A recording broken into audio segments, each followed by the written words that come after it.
On a rainy day, a white car stopped in the middle of the icy highway. The man opened the door, pushed the 8-year-old girl onto the wet asphalt, and drove away without looking back.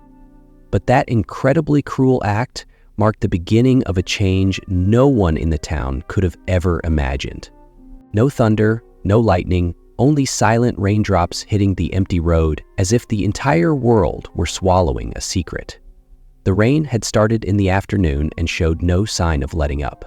The drops slid down the windshield in long streaks, then disappeared, as if searching for a way back to the sky. Along Route 19, the branches of the roadside trees shook with every gust of wind, leaving a gray mist on the car windows. No one said a word inside the white SUV as it moved slowly along the shoulder. Daniel Harper glanced at the rearview mirror, his breathing heavy, like he was carrying a weight he couldn't put into words.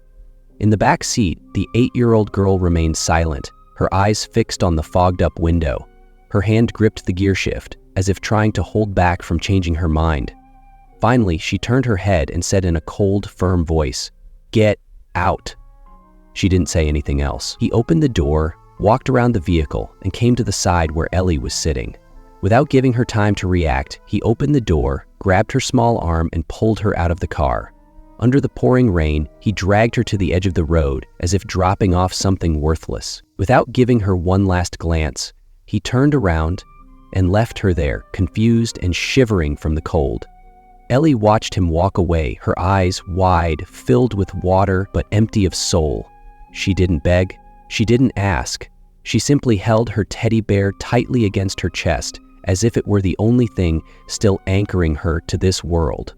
The car door slammed shut, a hollow thud echoing in the rain like a final rejection. The white SUV roared. Its taillights flared for an instant, then vanished into the gray fog. What remained behind was a small body, soaked through, still as a statue in the icy wind that shook her hair and fragile shoulders. The rainwater ran down her neck, seeped through her shirt, freezing her to the bone. Her wet sneakers made every step feel like lead. She stared in the direction the car had gone, then lowered her head and began to walk slowly along the roadside. A semi-truck sped past, its wheels throwing dirty water and mud in every direction. Ellie recoiled instinctively, stepped on a slippery mound and nearly fell. The air was thick with the smell of diesel, cold metal, and wet asphalt. The rain continued without pause, creeping into every seam of her clothing, soaking even her faded shoes. Her eyes stayed fixed on the spot where the car's lights had disappeared. There was no longer hope or confusion in them, just a dull exhaustion, like she had known this moment would come for a long time, but still wasn't ready for it.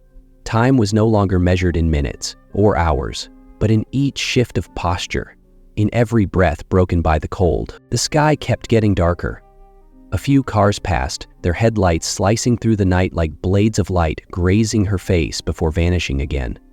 No one stopped. No one wondered what a little girl was doing alone in the middle of the night. Ellie curled up and sat down on the frozen grass by the side of the road. Her back leaned against a post with a worn reflective sign, its chipped paint barely revealing faded white letters. Exit 74. 1 mile. Under the scattered light, those words seemed to quietly remind her that she was in a place that belonged to no one. Her teddy bear had been soaked for a while now. Its rough, matted fabric weighed heavy with water and cold. Ellie picked it up gently, wiped it off with the sleeve of her coat, as if trying to remove not just the moisture, but the sadness soaked into it. Then she hugged it tighter, resting her chin on its head, her breath rising like smoke into the darkness. Her eyes remained open, dry, unmoving, as if waiting for someone to step out of the shadows. But no one did. The night grew heavier, the cold more brutal, and the emptiness never filled. A strong gust shook the post, and the girl pulled herself in even tighter. She placed her backpack beside her, unzipped it, and searched inside. All she had was a small carton of cold milk, a damp handkerchief, and a drawing pad with bent corners. She pulled it out and flipped through the pages to the last one. A crayon drawing, a small house, smoke rising from the chimney, a dog sleeping by the porch, and a girl in the window. She looked at it for a moment, then slipped it back into her backpack. Nearly an hour passed. Time felt frozen, just like the water that soaked through to her skin.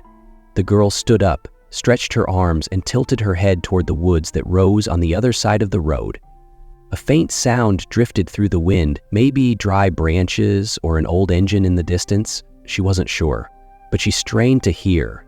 The silence was so deep that even her own breathing became noise. She turned her head, scanned the darkness, and for the first time since she had been abandoned, her eyes shimmered with a faint spark, like a premonition. Far off, among the trees, a dim sign glowed. The worn neon lights of an old building still flickered a weak red in the fog. Redwood Station, a small gas station tucked between two stretches of forest. Ellie adjusted the fraying straps of her backpack, clutched her teddy bear tightly, and lowered her head. She began walking toward the light. Her steps made soft sounds on the mix of dirt and stone, like a quiet reminder that there was still life in that tiny figure. Mud clung to her pants, and every footprint she left behind felt like a sign that she wasn't giving up. Her hands gripped the edge of her coat, trying to keep the wind from stealing away more warmth.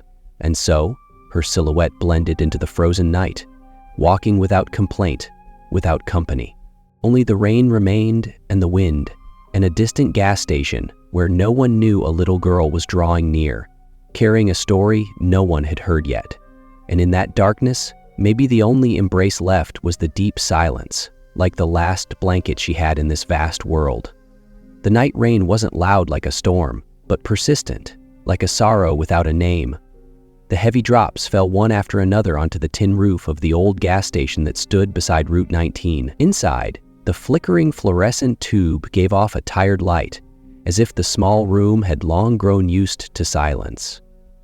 Mr. Thomas Grayson, a 68-year-old man who had lived alone in the small house behind the station ever since his wife passed away, was carefully checking the generator under the overhang. His hands, weathered from years of hard work, were now marked with age spots and trembled slightly as he dried the wet cables with a rag.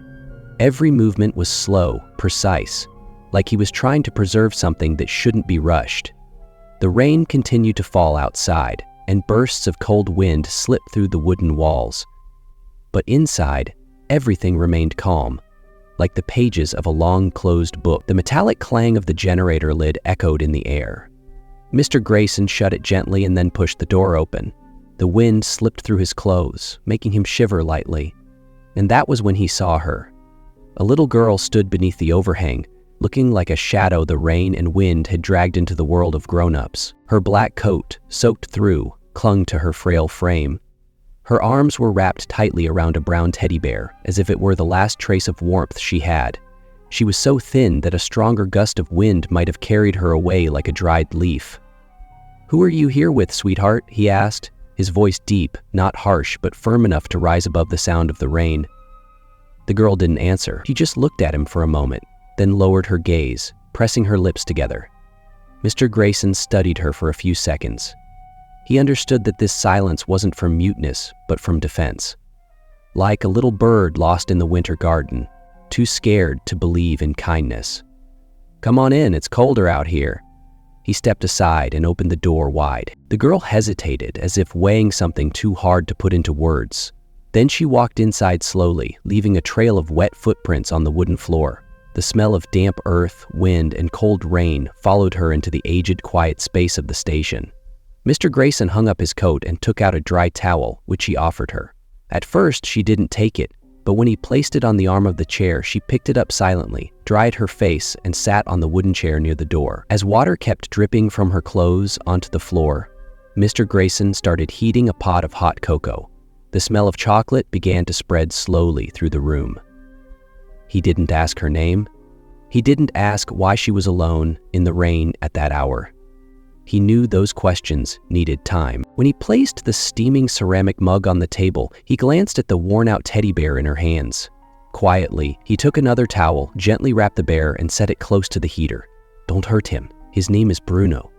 Her voice came suddenly, rough and barely audible. Mr. Grayson looked up and nodded slowly. "I'll be careful. Bruno needs to warm up a bit, just like you." Hearing those words, the girl relaxed her body and sank a little deeper into the chair, curling her legs up like a kitten, the first sign of trust. Then, suddenly, she said, "My name is Ellie." Night fell slowly, like a thick blanket spreading across the world. The clock ticked steadily, marking the silence that stretched through the small room. Mr. Grayson brought an old beige wool blanket, frayed at the edges, and gently laid it over the girl's slender body. At some point, Ellie had fallen asleep, her little face lit by the soft glow of the heater, her eyelashes fluttering like dragonfly wings at rest, and her lips barely moving, as if whispering something she never dared to say aloud. "I'll be good. Please, don't send me back again." Mr. Grayson sat in the chair across from her, holding a book that had been closed in his hands for days. But he didn't open it. He just watched the gentle breaths of the girl. Outside, the rain hadn't stopped, but inside that old little house, something new, something gentle, had just begun. The wind swept down, carrying with it the cold and the damp, musty smell of trees that had just been drenched by the night rain. The ground was still wet, puddles scattered here and there, and moss glistened faintly on the tree trunks beneath the fading moonlight. In a place like rural Iowa, when night falls, every small sound becomes all too real. The service station kept a small lamp lit on the porch, a faint signal that someone inside was still awake. Inside, the electric heater crackled softly. The air was warm, but not entirely peaceful. Mr. Thomas Grayson was sitting in the living room, holding a mug of coffee that had long gone cold. He hadn't slept in 2 nights, not since he took the little girl into his home. Ellie was still lying on the couch, curling up now and then, clutching the damp teddy bear that had nearly dried. The blanket covering her had slipped from her shoulders, and he gently adjusted it before returning to his seat. Suddenly, from the back of the station, a faint sound echoed, like a kitten mewing. Mr. Grayson held his breath to listen more closely. It wasn't a cat, nor the creak of breaking branches. It was a sob. He stood up and took the flashlight hanging near the back door. Before stepping out, he looked once more at Ellie. She was still asleep, her cheeks slightly furrowed as if she had just escaped a bad dream. Without waking her, he opened the door and stepped into the darkness. The cold outside was sharper than he'd expected, and his shirt grew damp from the droplets still falling from the eaves, but he didn't care. The flashlight lit up bands of ground, spreading its glow over damp trash, dry leaves, and tufts of grass that reached his ankles. The crying came again. This time he could clearly tell it was a child crying. "What's going on out here?" he whispered, barely audible. He didn't shout, knowing that sometimes a loud voice only makes fear worse. He chose instead to approach slowly, his shoes crunching over rotted branches. Behind the station was a small patch of woods, not thick like in the movies, but more of an abandoned lot with a few pine and maple trees, where kids used to play back when there was still a nearby school. As he drew closer, the crying stopped abruptly. Mr. Grayson halted and pointed the flashlight toward some low shrubs. He saw no one. Then, the crack of a branch came from his left. He turned and saw a small, thin figure crouched low, backing away in fear. "Kid," he said softly, his voice gentle like the wind. "I'm not going to hurt you. Do you hear me?" The figure shifted slightly, but didn't respond. The beam of the flashlight reached his face, and that's when Mr. Grayson saw him. A boy around 5 years old, his clothes caked with mud, barefoot, clutching his stomach, his face streaked with scratches. His eyes met Mr. Grayson's, not with fear, but with deep distrust. Mr. Grayson crouched down, lowering the flashlight. "Are you cold? I've got water, maybe something to eat." The boy stepped back again, then suddenly screamed, "No! Don't lock me up! No! I'll be good! Don't take me again!" The cry stopped Mr. Grayson, not from fear, but because he felt his heart clench, as if someone had gripped it in their hands.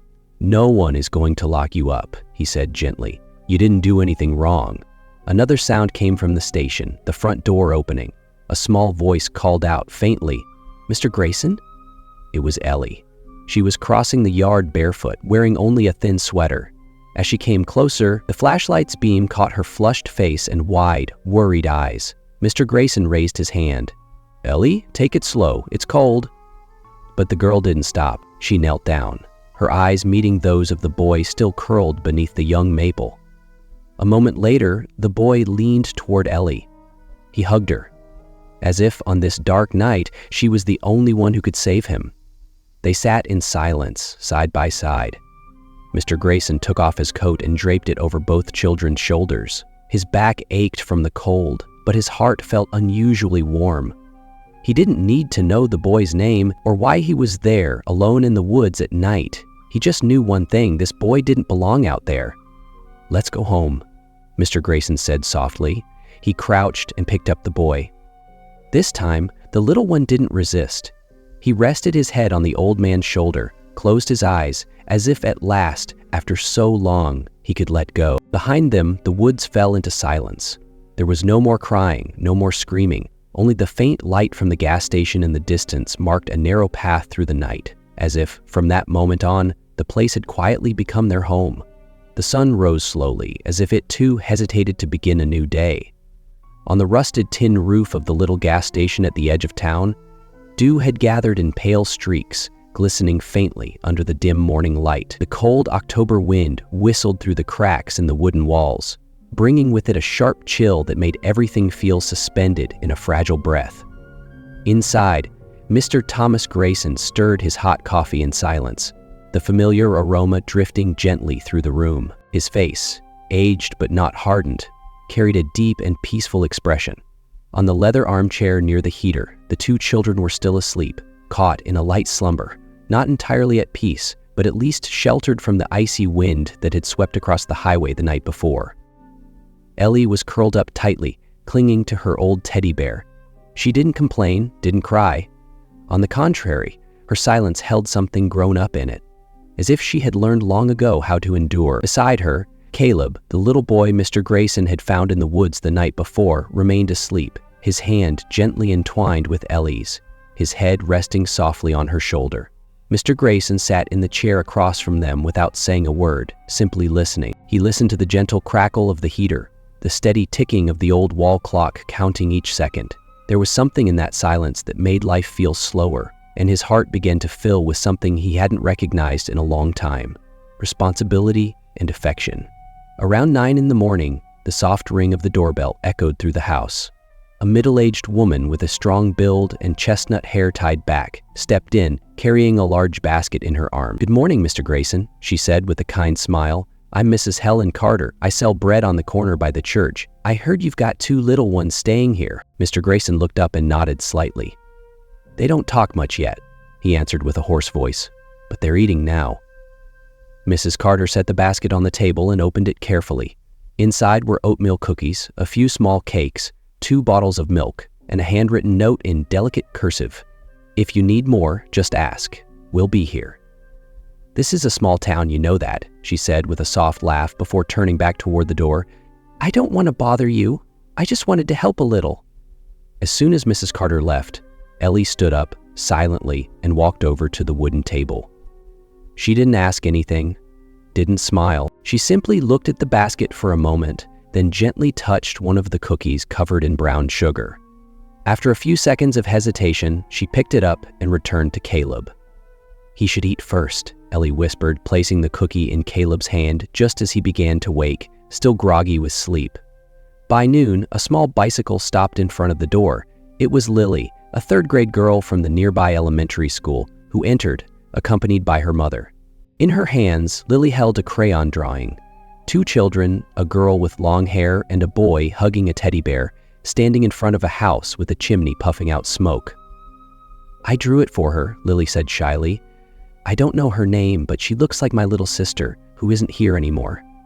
Ellie, standing behind the door, stared at Lily without blinking. Caleb stepped closer and clung to the edge of her shirt. Mr. Grayson took the drawing, looked at it for a moment, and then taped it to the window. The light passing through the glass created a soft glow around it. For the first time, that old gas station held something that looked a lot like hope. By late afternoon, a silver car pulled up quietly in front of the yard. A woman stepped out, carrying nothing but a folder of documents and a tired yet courteous smile. "I'm Sarah Bennett from the Child Services Center west of the city. I've come to assess the situation with the 2 children at the urgent request of the police." For a moment, the air inside the room froze. Mr. Grayson invited her in without taking his eyes off the children. Sarah didn't open the folder right away. She walked over to a low chair and sat down facing the heater. "Paperwork never starts with a question," she said in a soft, calm voice. "Just being here is enough." Caleb looked at her with curiosity, but without fear. He was still holding Ellie's hand. Sarah noticed it first. A bond that no one had taught them, but that had been born from sheer survival. "He needs me," said Ellie for the first time since Sarah had arrived. "If someone takes him, I'm going too." Sarah nodded. "No one is going to separate you. Not as long as there's someone who understands what that really means." The night was growing colder. Caleb had fallen asleep near the heater, a light brown blanket covering his chest. Ellie gently adjusted it, making sure it didn't cover his face. Mr. Grayson watched them from a distance, saying nothing. There was something softening in his eyes, as if he were learning how to love again, even if it was a little late. Sarah sat at the table, jotting a few lines into the folder. She didn't write anything about behavior or emotional condition. She wrote only one sentence: "The two children live as one. They must not be separated under any circumstance." Outside, the town was falling into a quiet glow of amber lights. People walked more slowly, fewer cars passed. But inside that little gas station, time seemed to stand still. Mr. Grayson poured another cup of tea and handed it to Sarah. Neither of the two adults needed to say much. They simply sat there, listening to the fire, watching the children sleep, and knowing that no matter what happened in the world outside, here, in this moment, there was still space for good to exist. Outside, the wind swept through dry branches, stirring the fallen leaves on the wooden porch. Inside the old gas station, two children slept soundly beneath the orange glow of the fireplace, surrounded by people who had once been strangers, but were slowly becoming family. The morning arrived quietly, without birdsong or golden rays pouring through the window. Only a thick gray fog hung over the distant rows of trees.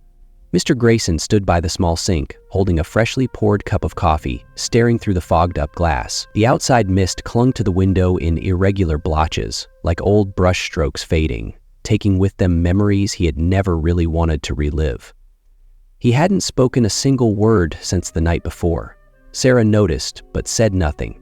She just left the file on the table and refilled the thermos with hot water. Ellie and Caleb were still in the next room, so quiet that anyone would have thought it was empty, except for Bruno, the teddy bear, lying on his side with his head tilted toward the door.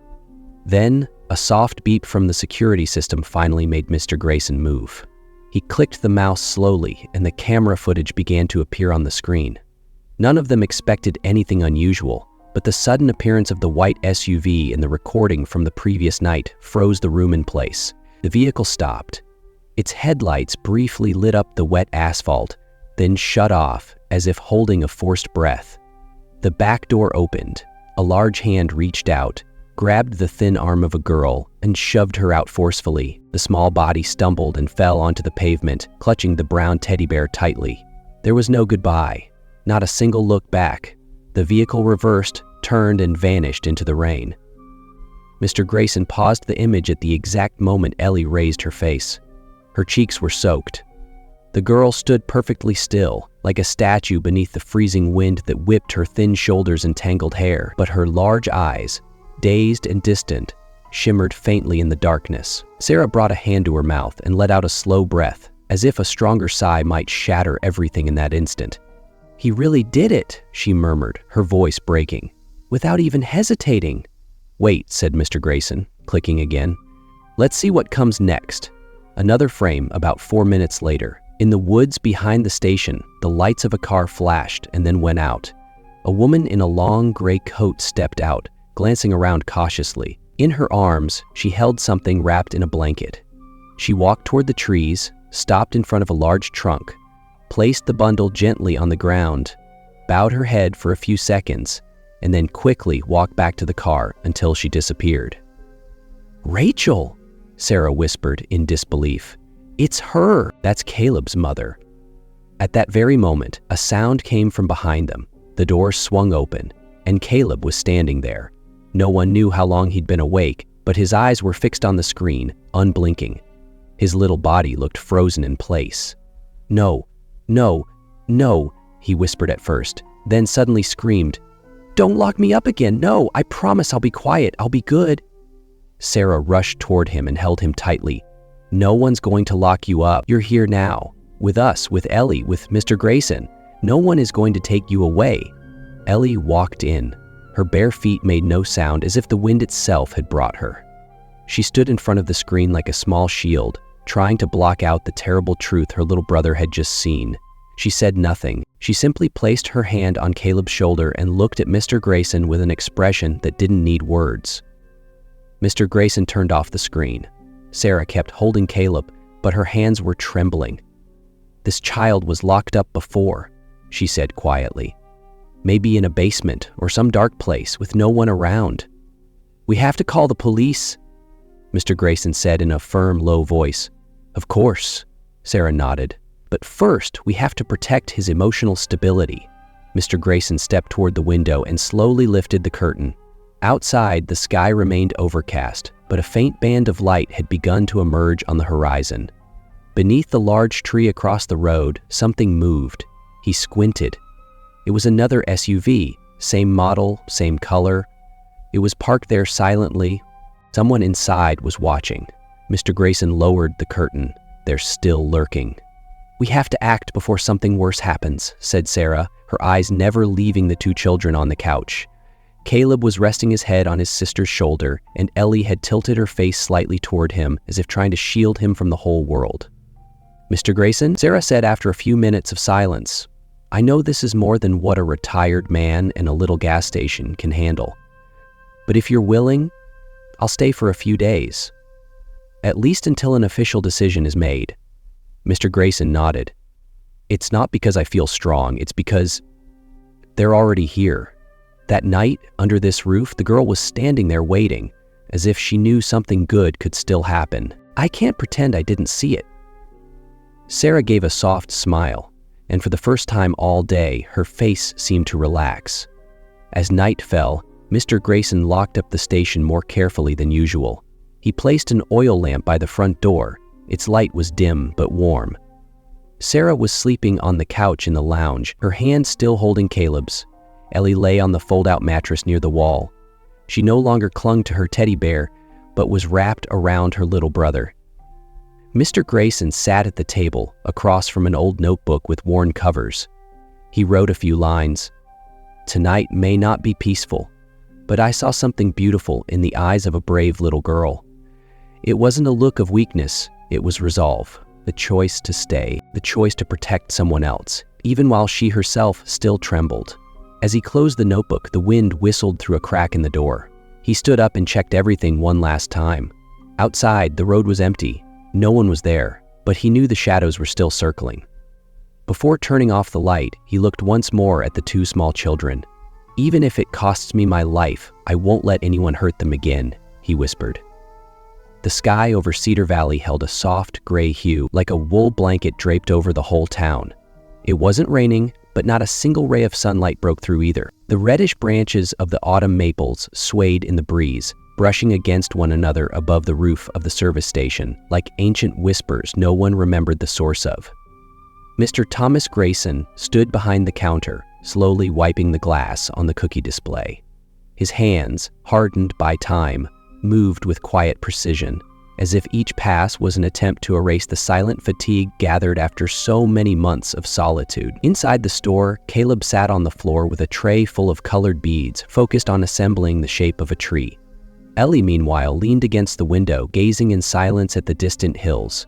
Every so often, she turned to look at Bruno, her old teddy bear patched in several places, and whispered something to him that no one else could hear. Sarah Villalobos was nearby, taking careful notes in her notebook. No one raised their voice, no one laughed. Everything in that room moved like a quiet dream, a place where children were learning how to breathe again after a storm that had lasted far too long. Then, the sound of an engine broke the stillness, a foreign noise in that familiar space. It wasn't a delivery truck or a bus or an electric bike. It was a steady sound, soft but icy, as if something had come to awaken the hidden spasms lying dormant in Mr. Grayson's hands. The white SUV appeared at the far end of the road, slowly rolling into the gravel yard of the station. Its tires crunched over the stones like a warning. Ellie flinched. She didn't move, but she clutched her mug of warm milk tightly in both hands. Sarah looked up, and in a single blink, her expression shifted from curiosity to alert. Caleb stopped stringing his beads, his eyes fixed on the window glass where the familiar silhouette was becoming clearer. The door of the vehicle opened. Claire Harper stepped out first, wearing a long, cream-colored coat and carrying a gift bag along with a brand-new teddy bear. Her face, carefully made up, looked like a rigid, rehearsed mask. Behind her came Daniel Harper, adjusting the collar of his shirt, walking with a measured calm that was more unsettling than reassuring. "We came to see Ellie," Daniel said clearly. "Claire misses her a lot. She brought a few gifts." No one replied. The door to the station remained shut. Ellie didn't move, as if she had turned to stone. A quiet sigh escaped from Sarah, and Caleb began backing up, clinging to Mr. Grayson's pant leg, shaking his head. Claire stepped forward, her voice overly sweet, trying to sound moved. "Sweetheart, please forgive me. I brought you a new teddy bear. I remember the old one was so worn out." Ellie said nothing. She stepped back. Sarah approached and bent down slightly. "You don't have to accept anything if you don't want to," she said gently. "We're here for you, not for them." Ellie lifted her gaze. Her eyes weren't teary, but her voice was barely a whisper. "I don't want to go. She left Caleb alone in the woods. I saw her." Outside, people from the town had begun to gather. Mrs. Helen Carter, who had just come from the bakery, stopped when she noticed what was happening. Mr. George Miller, out walking his dog, also paused. Lily Johnson, the girl who had given Ellie a drawing, arrived with her mother. Both had faces filled with concern. Claire kept trying to maintain a kind expression, holding out the stuffed bear as if a new toy could erase everything. But no one was looking at the bear anymore. Everyone was looking at her, and at Daniel. They looked at them as if trying to see through every fiber of their lies. Mr. Miller stepped forward. His rough voice, slow but firm, echoed like a muted drum. "No one here believes the tears of someone who leaves their child by the side of the road." Daniel tightened his grip on his bag. His face hardened. Claire lowered her hand, trying to hold her composure, but her feet started to shuffle anxiously on the dirt. At that moment, a patrol car pulled up, its lights softly flashing. Sheriff Michael Reeves stepped out of the vehicle, not quickly, not slowly. He removed his sunglasses, folded them calmly, and tucked them into his pocket. "Hello, Daniel." "Claire," he said, like someone speaking to the wind. "I think it's time for you to leave." Daniel raised an eyebrow. "I have the right to see my daughter?" "We have a temporary protection order," the sheriff interrupted. "We have a temporary protection order," the sheriff interrupted. "Ellie and Caleb are being cared for in proper conditions. And," he glanced toward the station, "you're scaring them." Claire tried to say something, but a sob could be heard from inside the house. Caleb was crying silently, his chest shaking. Ellie held him close, pressing him to her shoulder. Sarah stepped forward, placing herself like a wall between them and the doorway. "I just want to hug her once," Claire said. Her voice was beginning to crack. "Not today," the sheriff replied, "and not here." Daniel didn't argue. He looked around. The crowd was no longer a group of strangers. They were neighbors. They were witnesses, and even though no one shouted, their presence stood as solid as a wall. He felt himself stepping back, though no one pushed him. He turned around. Claire hesitated for a second, then followed. The SUV doors shut. The white vehicle slowly pulled away, leaving behind a thin cloud of dust over the station's awning. Mr. Grayson never looked away. Only after the car disappeared around the curve did he exhale and go back inside. He closed the door carefully, as if afraid of disturbing something that had just settled into peace. Ellie was still by the fireplace. She didn't say a word. She simply sat down and pulled Caleb close to her. Sarah poured them more warm milk. The soft sunset light came through the window, leaving a gentle golden band across the wall. Bruno, the old patched-up teddy bear, lay in her lap. Ellie stroked the seam tenderly and moved her lips slightly. Only Sarah, being so close, could hear the whisper. "Family isn't who gives you life. It's who doesn't leave you behind." The station door was already shut, but sounds from outside still slipped in through the cracks, like wind sneaking in through the roof of an old house. Mr. Grayson stood still beside the table, his hand resting gently on the edge of the chair. Then he bowed his head and closed his eyes for a few seconds.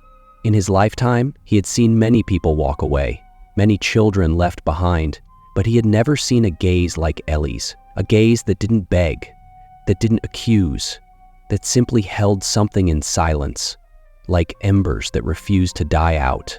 Sarah slowly walked into the kitchen. She took a cotton towel and wiped Caleb's hands, then gently brushed Ellie's hair, as if with that gesture she could wipe the dust of life from that fragile little head. They said nothing. They were simply there, like an anchor in the middle of a stormy sea.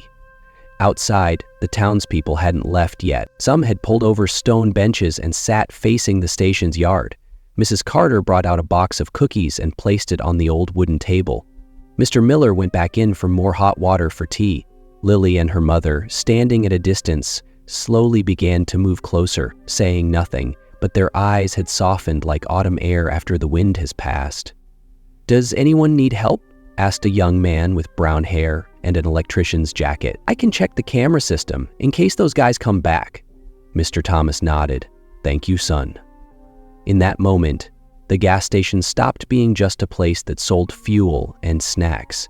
It became a refuge, a place to return to, a quiet point of safety for the children no one expected at the end of the road. Ellie stood up and slowly walked to the window. She placed her hand on the wooden frame and looked out toward the yard. Those strangers, in silence, had become people who stayed. "Uncle Thomas," she said, without turning, "do you think, when I grow up, I could stay here?" Mr. Thomas paused for a few seconds, then nodded without saying a word. "There's always space here for those who were never given a place," he murmured, as if speaking to himself. Caleb walked up to Sarah, gently tugging on the sleeve of her blouse. "Miss Sarah, what if I dream about the forest?" Sarah crouched down to his level. "If you dream about the forest, just remember, this time, you're not alone." The boy nodded and suddenly stepped into her arms. Sarah, caught off guard, held him close, her hand gently stroking his back like someone soothing the wind. Outside, dry leaves fell without a sound as they touched the ground. A gray cat leapt onto the window ledge and curled up as if that place had always been its home. No one spoke about Daniel. No one mentioned Claire.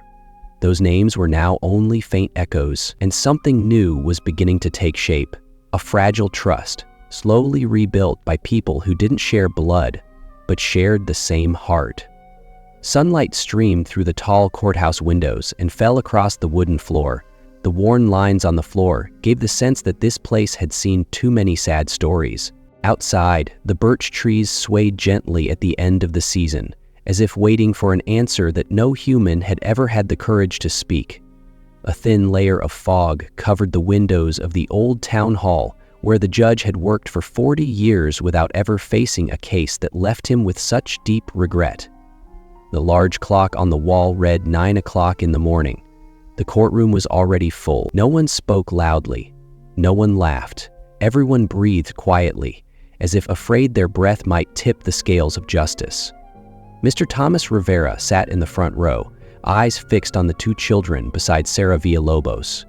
Ellie wore a pale pink cotton dress, plain and simple enough not to draw attention. Her hair was neatly braided on both sides, tied with white ribbons that Lily had given her the night before. Caleb wore a pressed, checkered shirt with a collar a bit too wide that made him look even smaller.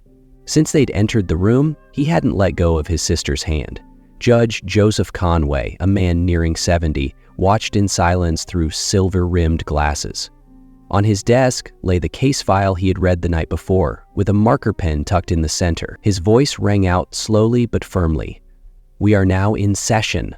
The purpose of this hearing is to determine the legal custody of the minors Ellie Harper and Caleb Harper."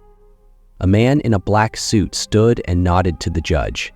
He was the attorney representing Daniel and Claire. His voice was monotone, lacking emotion. "Your Honor, my clients are the legal parents of the minors. They acknowledge having made poor decisions during a time of psychological distress.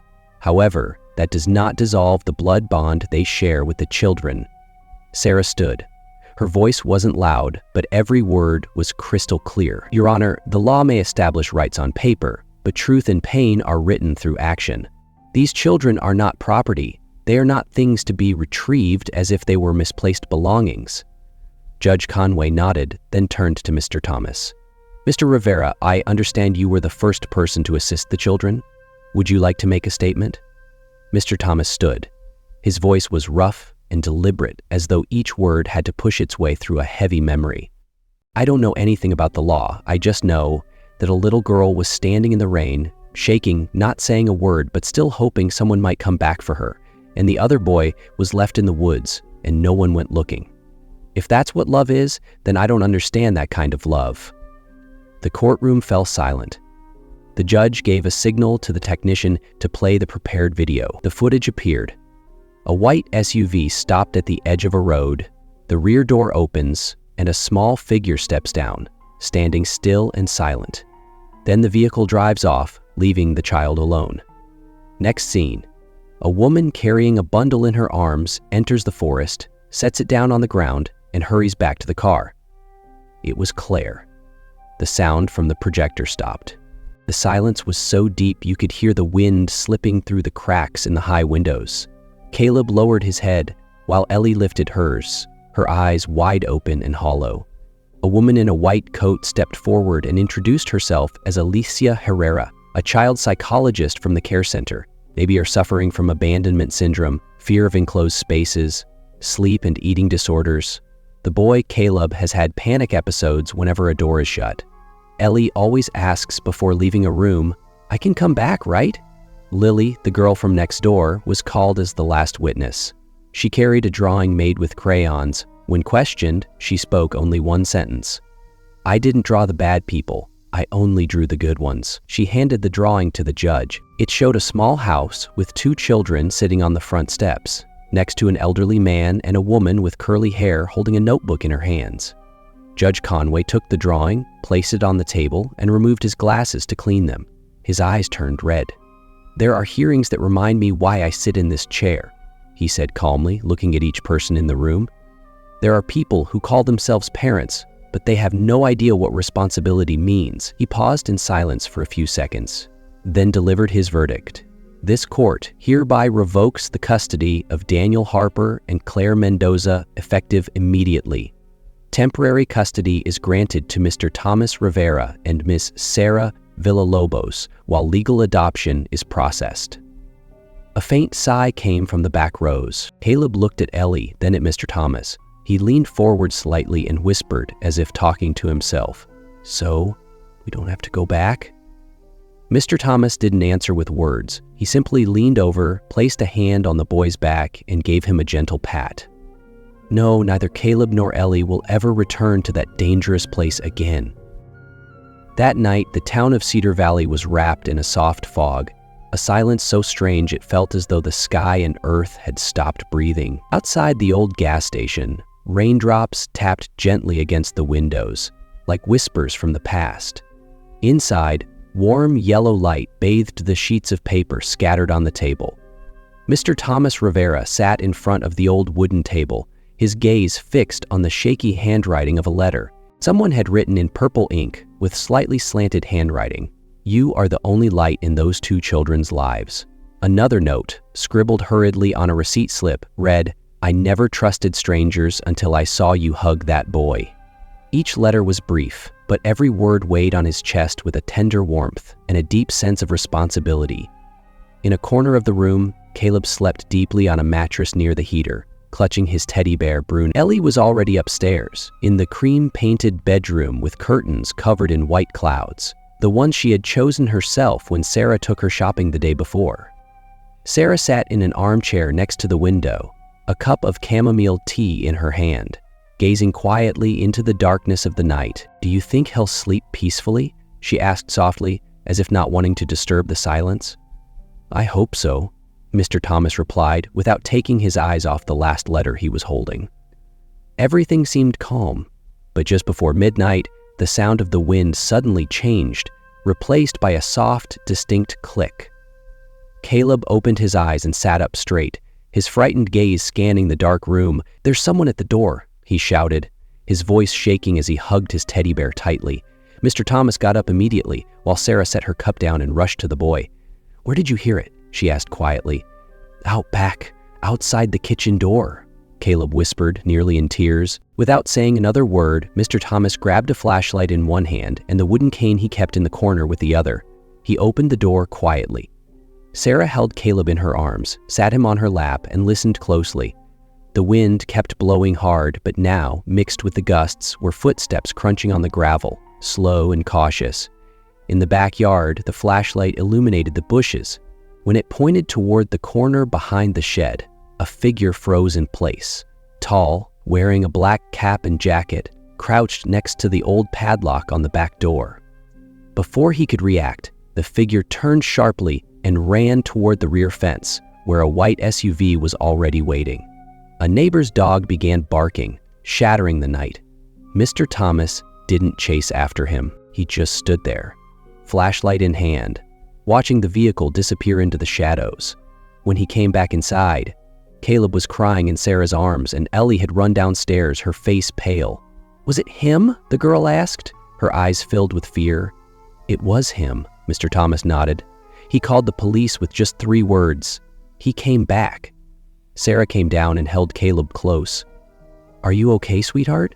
Did anyone touch you?" Caleb shook his head, his eyes still filled with fear. Sarah hugged him tighter and rested her head on his shoulder, whispering like a sacred promise. "No one is ever going to take you again, Caleb." Sheriff Daniel Roberts arrived in just 8 minutes. He and his team found Daniel Harper 2 blocks away, trying to get into a rented silver car. They arrested him on the spot, his coat covered in mud, hands trembling, mumbling nonsense. As they took him away, Caleb buried his face into Sarah's neck. No one told him to, and she didn't say a word. They just stayed like that, together, needing no words. The night grew colder. The wind slipped through the cracks in the roof like nameless whispers. Inside, Ellie sat on the staircase, staring at the old wall clock ticking away the minutes. She couldn't sleep. When she heard the barking and saw Mr. Thomas return with a tense face, she knew it hadn't been a nightmare. Sarah was still holding Caleb, gently stroking his back in rhythm with his breathing. The heater's flame flickered, casting soft, red light. No one spoke. Silence became the language of that night. "Mr. Thomas," Ellie said with a trembling voice, "why do grown-ups hate us so much?" He looked at her for a long moment before sitting beside her on the steps. "Not all grown-ups hate you, sweetheart. Some just don't know how to love well, or they don't want to learn how." Ellie stayed silent. Then she murmured, "I used to think that if we were more obedient, they would love us." Mr. Thomas didn't respond right away. He looked down at his rough hands, then placed one on the girl's shoulder. "It wasn't your fault. It never was." The next morning, the sky was still draped in gray, but the light streaming through the window reflected off the checkered tablecloth Mr. Thomas had kept since the days when his wife was still alive. Caleb had managed to fall asleep again, thanks to the soft song Sarah had sung to him. He still clutched Bruno tightly. Meanwhile, Mr. Thomas put on his coat and stepped into the backyard with a tool bag.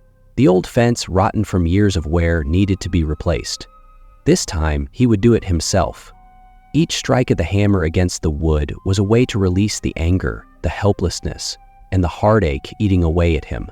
Sarah was by his side, helping hold the boards. Every time Mr. Thomas paused to catch his breath, she smiled at him and said, "We're doing the right thing." In the front yard, Ellie, Lily, and other neighborhood kids placed small paper flags around the flower bed. Each flag had a single word written on it: peace, freedom, family, hope. The whole town felt like one big family.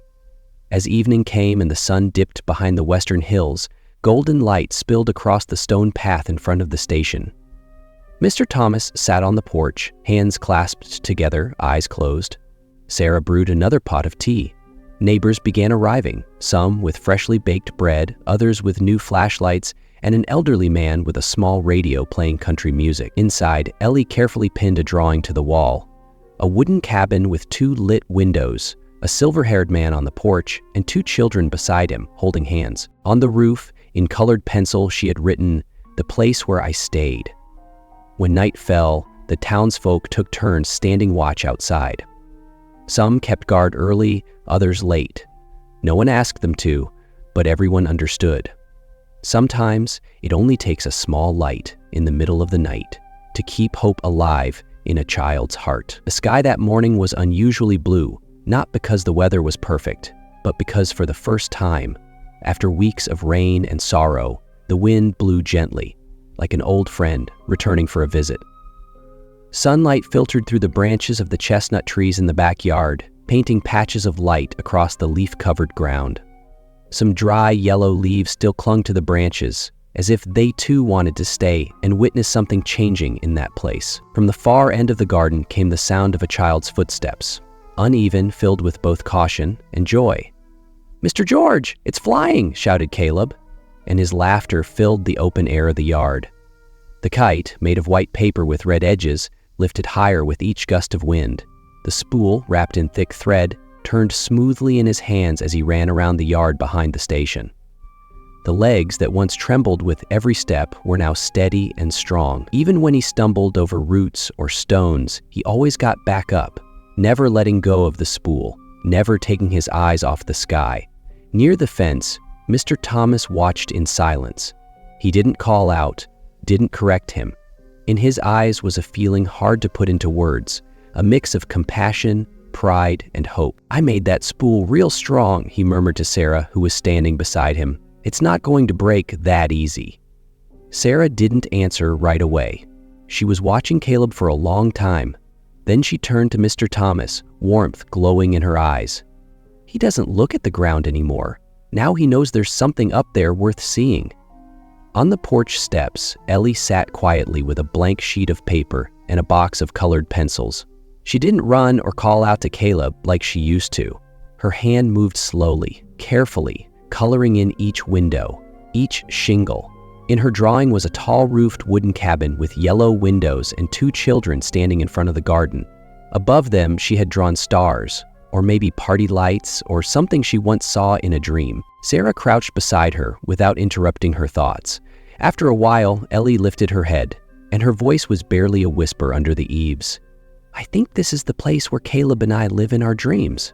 "Yes," Sarah replied gently. "And sometimes, dreams are where you find yourself." That afternoon, around 4 o'clock, a small truck pulled up in front of the station. It was silver, with a pinecone sticker on the windshield. Sarah stepped out to open the door after hearing a soft honk. A tall, thin man in a gray checkered shirt stepped out first. Behind him came a petite woman carrying a wooden box wrapped in white linen. They stopped in front of the door for a moment, as if to take a deep breath before going any further. Sarah adjusted her coat and stepped outside to meet them. "Good afternoon. Are you the Garcias?" "Yes," the woman answered first, her voice soft like a southern breeze. "I'm Elena, and this is my husband, Luis. We've been following the story from the very beginning." Luis nodded and gently placed his hand on his wife's shoulder. "We're not here to adopt. We don't have any documents. We'd like to meet the children, if that's all right." Sarah looked toward the window. Ellie was standing behind the glass, holding Bruno, her stuffed bear. Caleb was slowly winding up the kite string. "That's fine. But it's up to them now. They're not as afraid anymore. But the wounds, they still haven't fully healed." Elena opened the box. Inside were carefully carved wooden toys. A ship, several small figures with movable heads, a train, and a teddy bear with the name Bruno engraved in cursive letters. Every piece was handmade, so detailed that even the adults stood silently admiring them. "We didn't know what to buy, so we made them ourselves," Elena said, unable to hide the nervousness in her voice. The door opened slowly. Caleb was standing there, the kite string already wrapped tightly in his hand. His eyes were fixed on the box. "Can I see?" he asked quietly, without looking at anyone, only the bear. Louise didn't answer with words. He simply knelt down to Caleb's level and gently held the box out toward him. Caleb stepped forward cautiously, paused, and carefully lifted the bear.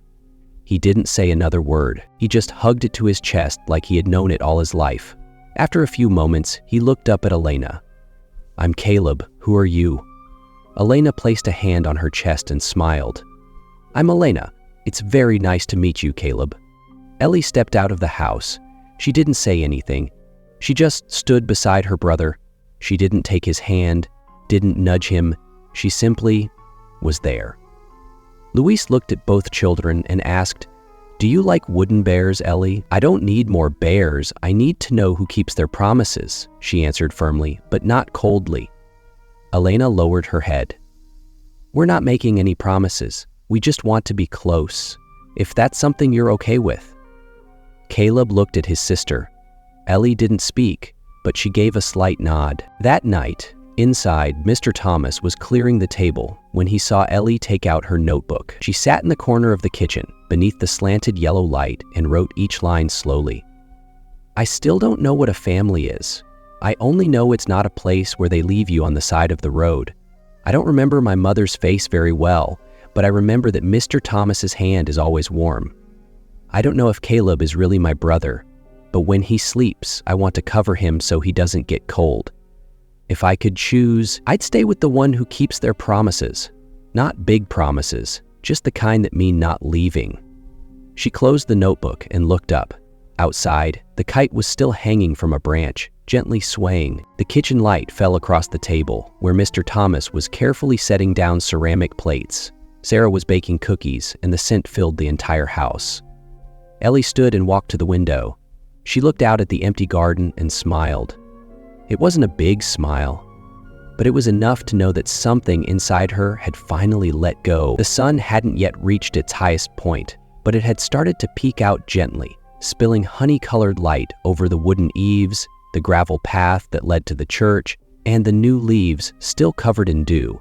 From some distant yard came the late crow of a rooster, blending with the rhythmic sweep of Doña Melina's broom as she cleaned the church entrance early that morning. That little church, where barely a few dozen people gathered for Mass each week, was fuller than usual that day.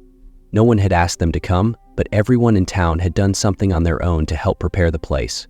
Some brought freshly baked cookies, others set up more old wooden benches, and a few cleaned the windows that had been shut for ages. No one called it a wedding or a celebration, but everyone knew it was a moment worth witnessing. In a room behind the church, Sarah Villalobos was tying the sash at the back of Ellie's dress. The white dress wasn't new. It had once been a wedding gown saved by Donna Ruby, who had shortened the sleeves, adjusted the fit, and added small lace flowers. Ellie looked at herself in the mirror, her hand resting on the fabric. Her eyes didn't show surprise, but a calm serenity, as if she had always known this day would come. Caleb was outside in the hallway, carefully holding a small, polished wooden box. Inside was Bruno, the teddy bear that had once been torn, soaked in rain, and had been Ellie's only friend during those lonely nights at the edge of the road. Caleb said nothing.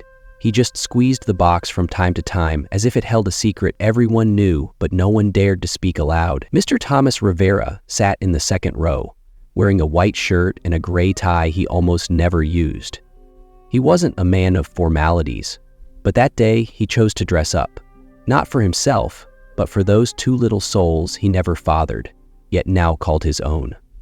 When the first bells rang, everyone took their seats in silence. Father Gilbert stepped up to the altar, his worn Bible in his hands and a bright look in his eyes, just like in his early days of preaching.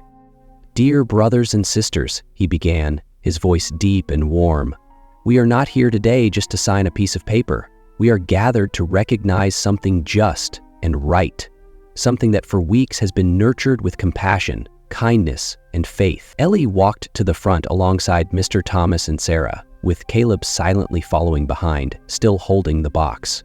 The church grew so quiet that even the bird song outside could be heard clearly. Father Gilbert looked into every face in the room, from Lilia, who had gifted Ellie her first drawing, to Mr. George, who quietly repaired the fence behind the gas station. Each of them had been a part of this journey. "There are children," he continued, "who are abandoned by the world, not because they've done anything wrong, but because adults didn't have the patience to love them. But today, we witness the opposite. Today, we see that when an adult chooses to stay, to reach out and not walk away, miracles happen." Ellie's eyes didn't leave Caleb. She took his hand, and when Father Gilbert asked her in a low voice, "Are you ready to call them family?" she didn't answer right away.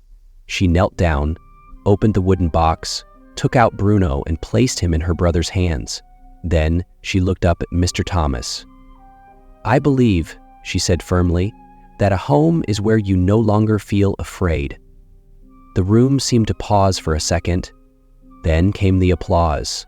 It wasn't loud or overwhelming, but warm and gentle, as if every hand understood that the most precious things need no noise. Weeks later, on a spring morning quieter than any other, Ellie threw open the window of her room.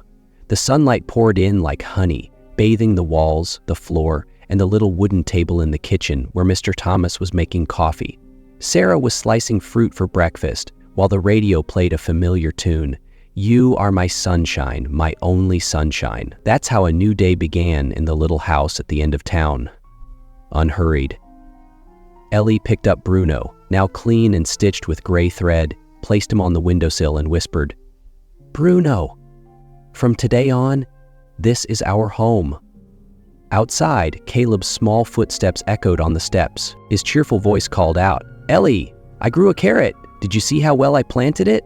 He held up a tiny, crooked carrot, still covered in dirt, but fresh and alive. Ellie burst out laughing and ran to the garden, skipping barefoot across the sunlit grass. In the kitchen, Mr. Thomas turned a page in the newspaper and poured more coffee. Sarah looked out the window, saw the two children running around the flower pot, then returned to slicing the red apple. No one said anything, but in that moment, the entire house seemed to echo with a simple message.